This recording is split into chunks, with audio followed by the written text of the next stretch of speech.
कल्याण डोंबिवलीमध्ये शिंदेंच्या सेनेला धक्का बसलाय। भाजपमध्ये इनकमिंग सुरू झालेलं आहे। शिवसेनेचे उपतालुका प्रमुख विकास देसले यांनी भाजपमध्ये प्रवेश केला असल्याचं आता पाहायला मिळतंय। रवींद्र चव्हाण प्रलोभन देऊन पदाधिकारी फोडतायत, शिंदेंच्या आमदारानं हा आरोप केलेला आहे। फोडाफोडीवरून भाजप शिंदेंच्या शिवसेनेमध्ये आरोप प्रत्यारोप सुद्धा सुरू झालेला आहे।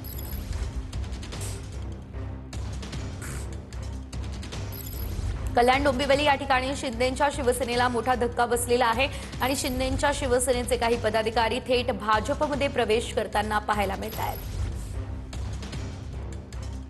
रवींद्र चव्हाणांनी खरं तर महाराष्ट्र फिरला पाहिजे। तो डोंबिवली कल्याण याच्यापेक्षा बाहेरचं दिसतच नाही। प्रदेशाध्यक्ष बाहेर फिरा, थोडंसं चांगलं काम करा। आमच्या कार्यकर्त्याला जर डिस्टर्ब करायचा प्रयत्न केला तर त्यामुळे मग आम्हालाही त्याच पद्धतीने उत्तर द्यावं लागेल। शिरसाट आणि आरेला कार्य करण्याची आवश्यकता नाही। माननीय मुख्यमंत्र्यांनी एकनाथ शिंदे साहेबांनी सांगितलेलं आहे की सौहार्दाचं वातावरण त्या ठिकाणी ठेवा। तशाच पद्धतीनं चांगलं वातावरण आपल्या महायुतीत ठेवण्याची जबाबदारी सगळ्यांची आहे। त्याच्यामुळे चव्हाण साहेब प्रदेशाध्यक्ष म्हणून बोलले की त्याच्यावर लगेच शिरसाटांनी उत्तर द्यायची काही आवश्यकता नाही। शिंदे साहेब आणि देवेंद्रजी या ठिकाणी काही मतभेद विसंवाद असेल ते त्या ठिकाणी मिटवतील आणि पुन्हा सलोख्यानं आम्ही एकत्रित काम करू, हा आपल्या माध्यमातून मी विश्वास देतो।